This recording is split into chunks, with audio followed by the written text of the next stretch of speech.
Welcome back to Notre Dame Day. I'm Amanda Perkowski, and our next guest is the rector of Fisher Hall. And earlier tonight, he finished a run of 18 hours and 42 minutes. 18 hours and 42 minutes. Incredible. And the year of the university's founding. Joey Quinones, welcome back to Notre Dame. And you're inside. It must have been super chilly out there all night. Tell us a little bit about that run. It wasn't too bad in terms of weather. Like, it was honestly like the perfect day for it, so really? Wouldn't want it to be too hot. I was a little cold yesterday. That's impressive. Yeah, but I'm moving around, so it's... That's true. You're working up a sweat there. Yeah. So earlier today, you were telling me that some of your residents actually were with you during the run. How is it having that support that entire 18 hours and 42 minutes? It is a cheat code. Like, I don't think I would have been able to do it without them there. Like, because whenever, like, I doubted myself, whenever like other people would talk about and doubt that I could do it, like they just exuded confidence in me. So I'd believe them. So it was really fun. It's really great that you had all that support by your residents, and we could see in that video all them banging their Fisher oars. Yeah. Amazing community you have there. And then can you tell us a little bit more about what motivated you to do this 18-hour and 42 run? When I heard those numbers, I was like, oh my goodness, that's crazy. But I know you're an ultra marathoner and you're used to this, but tell us a little bit about why Notre Dame, why with Fisher? Yeah, so it's partly last year I did the Ironman. So had to top it a little bit, but also like even the purpose behind doing that is they do difficult things and extend themselves. They are trying to be greater than who they are coming in to the university, and how can I be like a leader in the hall? How can I be the rector without like attempting to do that as well? Like they're putting in all the hard work every single day.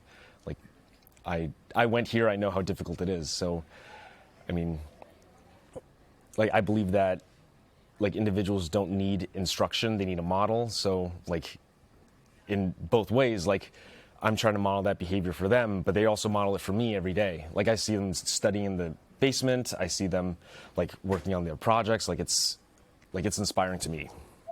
Or down. I'm sure that they're definitely impressed and inspired. What an amazing story. And as an ultramarathoner, do you have any big races coming up, or what does your future look like in these long runs? No, this is the biggest one. I am unsure what the next one's going to be, but I think I have a High Rocks in June, which isn't really ultra running, but it's a little bit different. So pivoting to that's going to be interesting. Exciting nonetheless. Yeah. So was there a time, you said this is about one of the longest runs you've done, was there a time where it just felt like your legs were going to give out? I heard you switched your shoes during the run. What did that process kind of look like? Well, just like getting halfway, like I would reward myself with new shoes and new socks. So like just breaking it up a little bit at a time so that way there's like achievable markers makes it a lot easier. But in terms of like when I felt my legs were going to fall off, that was pretty much most of it. Totally fair. And I saw the route. You were just going around South Quad again and again and again, 70 miles. Do you know how many laps you actually made around the quad? So it varies if I was like on the inside track of it or the outside track of it, but it's roughly like 89 laps on average.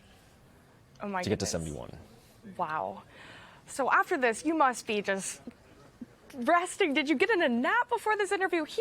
For you guys who didn't go in last night, he actually left at midnight last night and then ran a whole 18 hours, and it's almost midnight again. Did you get a nap in? How are you still functioning right now? Yeah, I fell asleep on the floor of my apartment. Like it was just kind of how it works. No, that's totally fair. Now, this run is not the first feat of extreme athletics that you have had undertaken on Notre Dame Day. Can you tell folks what you did for Notre Dame Day last year? Yeah, so I realized that the first two letters of Iron and Irish are the same. So like putting it together to Irishman, like doing a like more accessible Ironman for like just to raise money, raise awareness.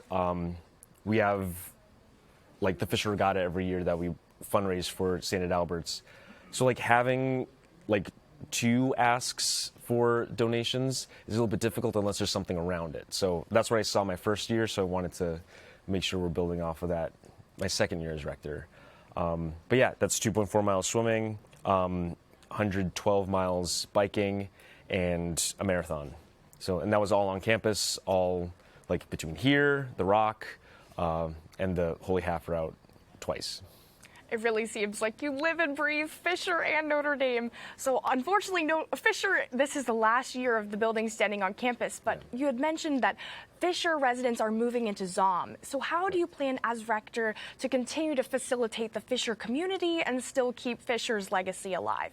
Yeah, I mean, we use the Notre Dame Day funds to like create a budget for all of our hall events to make sure that, like, one big thing with Fisher is that everybody knows everybody in the building. So, like, that's something we want to keep going for perpetuity. And part of that is just, like, making sure the guys are meeting each other, making sure they're getting along. And, I mean, all the guys in it, all the guys buy into that now. It's going to be different when, like, the architecture dictates a new culture, like, over the next 2 years, and then when the new hall is built after that. So other than the Fisher Regatta itself and this amazing community, do you think there's going to be new traditions formed that now that you're in a new building, or do you have any exciting events for when you move into ZOM next year already planned? Yeah, our Welcome Weekend staff is like already really hard at work making sure that like the first years that are coming into ZOM, like even though they're not living in Fisher, that they know what Fisher is, they know their history, they know like where we're coming from and where we want to go. And I'm constantly impressed with how like high level they think, with how they keep like all the first years that they haven't even met yet in mind, and just like wanting to like meet, shepherd, and just live and breathe Fisher with them. I'm really excited to see how the Fisher legacy continues on next year, and it sounds like Welcome Week is going to be absolutely amazing next year. Big plans underway. Well, thank you, Joey, so much for joining us here on Notre Dame Day. Please go get some rest. Notre Dame Day, though, will continue, so continue with us. And right now, we're going to take a quick transition to Zora to feature another student club.